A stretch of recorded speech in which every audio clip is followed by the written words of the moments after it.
Welcome to Mouni media. இப்போ நம்ம இந்த வீடியோவில் எதை பற்றி பார்க்க போகிறோம்னா, ஒரு வித்தக கவிஞர் என்ன வேணாலும் சொல்லலாம். அவரை மாதிரி ஒரு கவிஞரை நம்ம பார்க்கவே முடியாது. அவரை மாதிரி ஒரு தத்துவ பாடல்கள் எழுதக்கூடியவரை பார்க்கவே முடியாது. அவருடைய தத்துவ பாடல்கள் நடிகரை ஆட்சி கட்டிலே உட்கார்ற அளவுக்கான தத்துவ பாடல்கள். யார் அவர் பாட்டை கேட்டாலுமே திருந்தாதவங்க திருந்திருவாங்க, சோர்வாக்குறவங்க வெகுண்டு எழுந்துருவாங்க, துக்கமாக்குறவங்க அழுந்தே செத்து போயிடுவாங்க. அந்த அளவுக்கு ஒரு பயங்கர திறமையான பாடலை எழுதக்கூடிய ஒரு கவிஞர் கண்ணதாசன். இவரை பத்தி தாங்க பார்க்க போகுது. அவர் எழுதின பாடல்கள் எல்லாம் பார்க்கணும்னா அதுக்கு ஒரு வீடியோ பத்தாது, 100 வீடியோ தேவைப்படும். அவ்வளோ பாட்டுகளை எழுதியிருக்காரு. அவ்வளோ பெரிய வெற்றி பாடல்களை அவர் எழுதியிருக்காரு.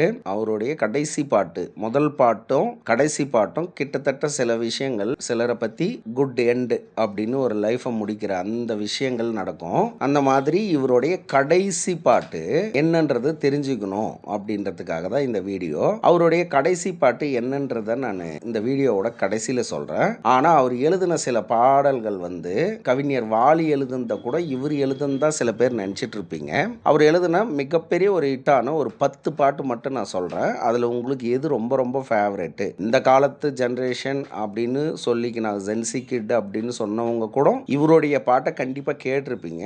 அது உங்களை உத்வேகப்படுத்தியிருக்கும். அந்த பாடல்களை நான் ஒரு 10 பாட்டு மட்டும் சூப்பர் டூப்பர் ஹிட்டான 10 பாட்டை நான் சொல்கிறேன். அது என்ன பாட்டு உங்களுக்கு பிடிக்குன்றதை நீங்கள் சொல்லிடுங்க. அதுக்கப்புறம் நான் இவர் எழுதின கடைசி பாட்டை நான் உங்களுக்கு சொல்கிறேன். அவர் எழுதின ஃபர்ஸ்ட் பாட்டையும் நான் சொல்கிறேன். அவர் எழுதின பாட்டு ரொம்ப பழைய பாட்டு சொன்னால் உங்களுக்கு தெரியாமல் கூட போயிடும். ஆனால் நல்ல பாட்டும் இருக்குது. அது ஒரு 2-3 மட்டும் சொல்கிறேன். இப்போ சொல்கிறேன் பாருங்க. அவர் எழுதின பாட்டில் எது உங்களுக்கு பிடிக்குன்றதை நீங்கள் கமெண்டில் சொல்லுங்கள். செந்தாளம் பூவில் வந்தாடும் தென்றல் என் மீது மோதுதம்மா, முள்ளும் மலரும் படத்தில் அந்த பாட்டு வருங்க. இந்த பாட்டு பிடிக்குமான்னு பாருங்க. யேசுதாஸ் எழுதியிருப்பாரு, இளையராஜா மியூசிக் போட்டிருப்பாரு.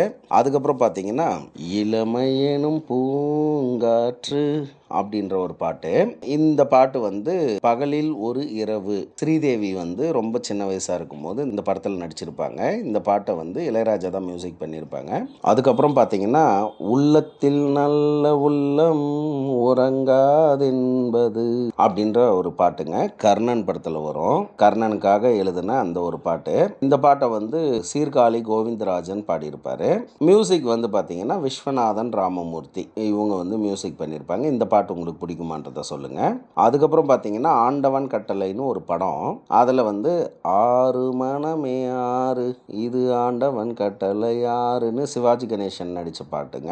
இந்த பாட்டை டிஎம் சௌந்தரராஜன் பாடியிருப்பாரு. மியூசிக் விஸ்வநாதன் ராமமூர்த்தி. இந்த பாட்டு உங்களுக்கு பிடிக்குமான்றதை சொல்லுங்க. எங்கேயும் எப்போதும் அப்படின்ற அந்த பாட்டு இப்போ ரீசெண்டாக பொல்லாதவன் படத்தில் வந்துச்சு அப்படின்னு நினச்சிட்டு இருப்பீங்க. இல்லை வேற கமலஹாசன் நடித்த படத்தில், ரஜினி நடித்த படத்தில் வந்துச்சுன்னு நினச்சிட்டு இருப்பீங்க. இது நினைத்தாலே இனிக்கும், கமலஹாசனும் ரஜினியும் நடித்த படத்தில் வந்த பாட்டு. இந்த பாட்டை இவர் தான் எழுதியிருக்காரு. அந்த பாட்டை தான் பொல்லாதவன் தனுஷ் நடித்த அந்த படத்தில் ரீமேக் பண்ணி நடிச்சிருப்பாங்க. இந்த பாட்டு உங்களுக்கு பிடிக்குமான்றதை சொல்லுங்கள். இது எஸ்பி பாலசுப்ரமணியம் 1979 அவர் தான் பாடியிருப்பார். பொல்லாதவன் தனுஷ் படத்துக்கும் அவர் தாங்க பாடியிருப்பார் ரீமிக்ஸ் பண்ணும்போதும். அப்போ மியூசிக் பண்ணது எம்எஸ் விஸ்வநாதன். இப்போ வந்த பொல்லாதவன் படத்தோட மியூசிக் டைரக்டர் ஜிவி பிரகாஷ்குமாருங்க. ரெண்டு பாட்டுமே சூப்பர் டூப்பர் ஹிட்டு. இது உங்களுக்கு பிடிக்குமா பிடிக்காதான்னு சொல்லுங்க. அதுக்கப்புறம் சொர்க்கம் மதுவிலே அப்படின்ற ஒரு பாட்டு, இரு வல்லவர்கள் அப்படின்ற ஒரு படத்தில் இந்த பாட்டு வந்துச்சு. டிஎம் சௌந்தரராஜன் பாடியிருப்பாரு. மியூசிக் வேதான்ற ஒருத்தர், அவர் கொஞ்சம் பிரபலம் இல்லாதவர்னு சொல்லலாம். இந்த பாட்டு உங்களுக்கு பிடிக்குமான்றதை சொல்லுங்க. அப்புறம் மயக்கமா கலக்கமா அப்படின்னு ஒரு சோக பாட்டு, சுமை தாங்கி அப்படின்ற ஒரு படத்தில் இந்த பாட்டை பாடினது பிபி ஸ்ரீனிவாஸ், இவர் பாடியிருப்பார். மியூசிக் விஸ்வநாதன் ராமமூர்த்தி. இந்த பாட்டு பயங்கர தத்துவமாக இருக்கும். இது பிடிக்குமான்னு சொல்லுங்கள். அதுக்கப்புறம் பார்த்தீங்கன்னா அதோ அந்த பறவை போல வாழ வேண்டும் அப்படின்னு ஆயிரத்தில் ஒருவன், கார்த்திக் நடித்த ஆயிரத்தில் ஒருவன் இல்லை, எம்ஜிஆர் நடித்த ஆயிரத்தில் ஒருவன் படம் 1965 வந்தது. இந்த பாட்டை டிஎம் சௌந்தரராஜன் பாடியிருப்பார். மியூசிக் விஸ்வநாதன் ராமமூர்த்தி. இந்த பாட்டு சூப்பர் டூப்பர் ஹிட்டாச்சு. இந்த பாட்டு உங்களுக்கு பிடிக்குமான்றதை சொல்லுங்கள். அவ்வளோதாங்க. இதெல்லாம் இவர் எழுதின பாடல்கள். அப்புறம் கண்ணே கலைமானே கன்னி மயில் என கமலஹாசனுக்கு கூட ஒரு பாட்டு எழுதியிருக்காருங்க. இந்த பாட்டு கொஞ்சம் ஸ்பெஷலு. அது என்னன்றதை நான் சொல்கிறேன். இவர் எழுதின பாடல்களை நான் சொன்னேன். இவர் எழுதின பாடல்கள், சில பாடல்கள் இந்த பாட்டை விட்டுட்டீங்க.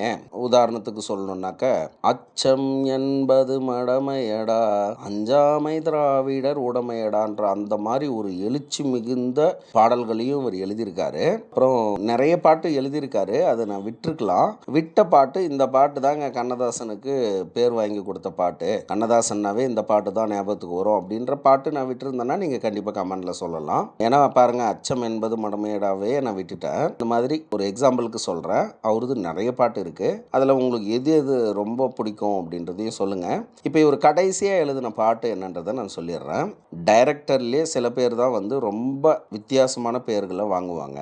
உதாரணத்துக்கு பாலா டைரக்ஷன் பண்ணுறது ஒரு விதமாக இருக்கும், மணிரத்னம் டைரக்ஷன் ஒரு விதமாக இருக்கும், சங்கர்து ஒரு மாதிரியாக பிரம்மாண்டமாக இருக்கும். இப்படி ஒவ்வொரு டைரக்டருக்கும் ஒவ்வொரு ஸ்டைல் இருக்கும். சும்மா ஆவரேஜாக இருக்கக்கூடிய டைரக்டர்ஸ் அந்த மாதிரி எல்லாம் இருக்காங்க. ஆனால் இவங்கெல்லாம் வந்து ஒரு தனி யூனிக்னஸோட இருக்கக்கூடிய ஒரு இயக்குனர்கள். அந்த மாதிரி ஒரு இயக்குனர் அப்படின்னு நம்ம சொல்லணும்னா பாலச்சந்திர சொல்லலாம், பாரதி ராஜாவை சொல்லலாம். இவங்கெல்லாம் அந்த மாதிரி. அதே மாதிரி பாலு மகேந்திரா அவருடைய படங்களை நம்ம சொல்லலாம். பாலு மகேந்திராவோட படத்துக்கு தாங்க இவருடைய கடைசி பாடல் இவர் எழுதிட்டு அதுக்கப்புறம் இறந்துட்டாரு. அவர் இறந்த பின்னாடி தான் இந்த படமே வெளியே வந்துச்சு. அதுக்கப்புறம் பார்த்தா இந்த பாட்டு என்னடா இவ்வளோ பெரிய ஹிட் ஆயிடுச்சு அப்படின்றது ஆச்சரியமா இருந்துச்சு. ஏன்னா இந்த காலகட்டத்துக்கு ஒரு ரொம்ப பழைய ஆளு, அதுவும் மரண தருவாயில் இருக்கும் போது எழுதியிருக்காரு. எந்த அளவுக்கு பிரமாதமான வரிகளை எழுதியிருக்காருன்றதை நீங்க பாருங்க. இதுல வந்து கமலஹாசன் நடிச்சிருப்பாரு. அந்த படத்தோட பேரு மூன்றாம் பிறை. கமலஹாசனும் ஸ்ரீதேவி மனநலம் பாதிக்கப்பட்டவங்க மாதிரி நடிச்சிருப்பாங்க. அந்த படத்துல ஒரு பாட்டு வரும், கண்ணே கலைமானே கண்ணின் மணி என கண்டேன். அந்த பாட்டை இவர் எவ்வளவு பிரமாதமா எழுதியிருக்காருன்னு பாருங்க. கண்ணே கலைமானே கன்னி மயில் என கண்டேன் உனை நானே. இந்த மாதிரி தொடங்கக்கூடிய அந்த பாட்டுல அந்தி பகல் உனை நான் பார்க்கிறேன், ஆண்டவனை இதைத்தான் கேட்கிறேன், ராரிராரோ ஓ ராரிராரோ அந்த மாதிரி எழுதியிருப்பாரு. அதுக்கப்புறம் பார்த்தீங்கன்னா அதோட வரிகளை சொல்றேன் பாருங்க, எவ்வளவு பிரமாதமான ஒரு கவிஞர் அப்படின்றதுக்காக தான் இந்த வரிகள் எல்லாம் சொல்றேன்.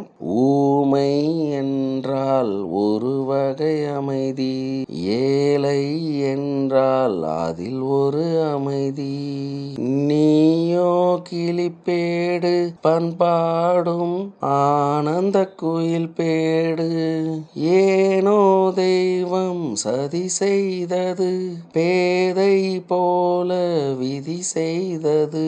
அப்புறம் கண்ணே கலைமானே கன்னிமயில் என கண்டேன் அப்படின்னு தொடங்கும். அதுக்கப்புறம் பார்த்தீங்கன்னா காதல் கொண்டேன் கனவினை வளர்த்தேன், கண்மணி உனை நான் கருத்தினில் நிறைத்தேன், உனக்கே உயிரானேன் என்னாலும் என்னை நீ மறவாதே, நீ இல்லாமல் எது நிம்மதி, நீதான் என்றும் என் சந்நிதி, கண்ணே கலைமானே கன்னிமயில் என கண்டேன் உன்னை நானே அப்படி வந்துடும். அவ்வளோதாங்க. இந்த பாட்டு எவ்வளோ பிரமாதமாக எழுதியிருக்காருன்றது பாருங்க. நான் பாடி காட்டினது எதுக்குன்னாக்க அந்த வரிகளை மட்டும் சொன்னால் அதோட அந்த ஃபுல் ஃபீல் தெரியாது.